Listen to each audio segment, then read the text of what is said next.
श्री शिवाय नमस्तुभ्यम। हर हर महादेव। राधे राधे दोस्तों, कैसे हैं आप सभी। उम्मीद करते हैं आप सभी एकदम बढ़िया होंगे, खुश होंगे। भोलेनाथ की कृपा आप सभी के ऊपर हमेशा बनी रहे। दोस्तों, सावन का महीना भगवान शिव जी को समर्पित है और इस महीने में भगवान शिव और माता पार्वती की पूजा करने से व्यक्ति को धन लाभ, पारिवारिक जीवन में सुख समृद्धि मिलती है।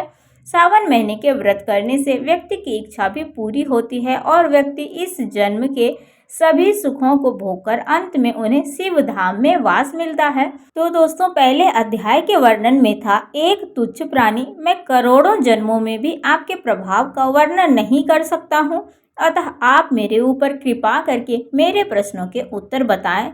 तो चलिए, दूसरे भाग में इसके प्रश्नों के उत्तर आपको मिलेंगे। भगवान शिव जी बोले, हे महाभाग संत कुमार, तुमने मुझसे जो सावन माह के विषय में पूछा है वो अत्यंत उचित और पुण्यकारी है।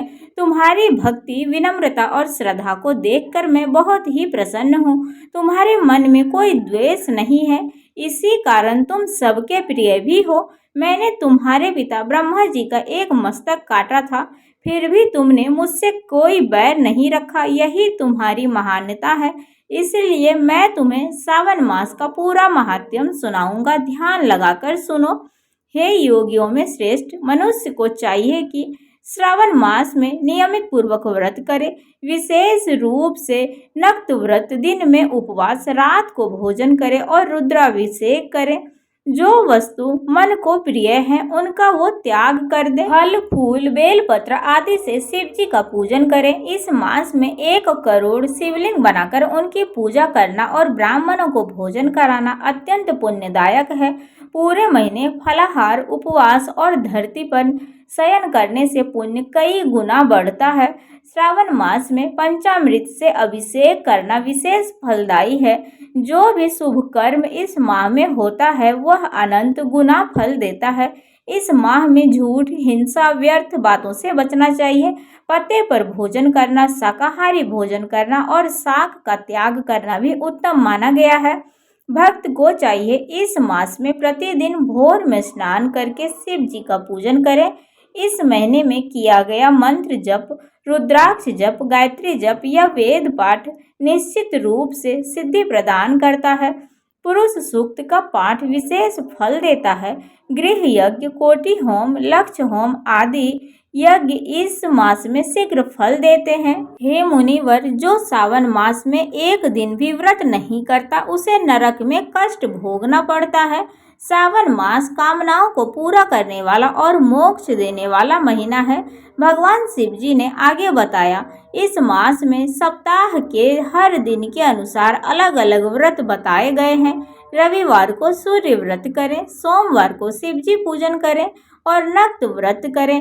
मंगलवार को मंगल गौरी व्रत, बुधवार और गुरुवार को सामान्य उपवास, शुक्रवार को जीवंतिका व्रत, शनिवार को हनुमान और नरसिंह व्रत करें। सावन माह के विशेष व्रत भी हैं, जैसे शुक्ल द्वितीया को औदुंबर व्रत, तृतीया को गौरी व्रत, चतुर्थी को दुर्गा गणपति व्रत या विनायकी चतुर्थी, पंचमी को नाग पंचमी, षष्ठी को सुपोधन व्रत, सप्तमी को शीतला व्रत, अष्टमी या चतुर्दशी को देवी पवित्रतारोपण व्रत, नवमी को नक्त व्रत, दशमी को आशा व्रत, एकादशी द्वादशी को विष्णु पूजन, पूर्णिमा को रक्षाबंधन, हयग्रीव अवतार आदि पर्व मनाए जाते हैं। कृष्ण पक्ष में संकट चतुर्थी, पंचमी को मानव कल्पादि व्रत और अष्टमी को श्री कृष्ण जन्माष्टमी का पर्व बड़े धूमधाम से मनाना चाहिए। सावन माह की अमावस्या को पिठौरा व्रत होता है। इसी माह में सूर्य देव गभस्थी नाम से पूजनीय होते हैं। अगस्त्य मुनि का उदय भी इसी महीने में होता है। अगस्त को अर्घ्य देना चाहिए।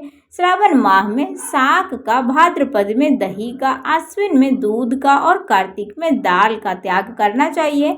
अगर कोई भी सभी मासों में यह न कर पाए तो सिर्फ सावन में ही शाक का त्याग करके पुण्य फल पा सकता है। भगवान शिव जी ने कहा, जो सावन माह में व्रत, तप, स्नान, दान, मंत्र जप और उपवास करता है वह मुझे और विष्णु भगवान दोनों को प्रसन्न करता है। मेरे और विष्णु में कोई भेद नहीं है और जो लोग भेद करते हैं वो नरकगामी होते हैं। अतः हे संत कुमार, आप सावन माह में धर्म का आचरण कीजिए। इस प्रकार ईश्वर संत कुमार संवाद के अंतर्गत श्रावण व्रतोदय कथन नामक दूसरा अध्याय इस प्रकार से पूर्ण हुआ। तो दोस्तों ये थी सावन माह के दूसरे अध्याय की कथा। आप सभी को कैसी लगी? अगर ये कथा आप सभी को पसंद आई हो दोस्तों तो वीडियो को लाइक आप सभी जरूर कर दीजिएगा और चैनल पर जो भी नए आते हैं तो सब्सक्राइब भी जरूर से कर लिया करिएगा दोस्तों, कमेंट में बताइएगा। तो चलिए मिलते हैं फिर से आप सभी से एक अगले वीडियो में। राधे राधे, हर हर महादेव, जय श्री गणेश।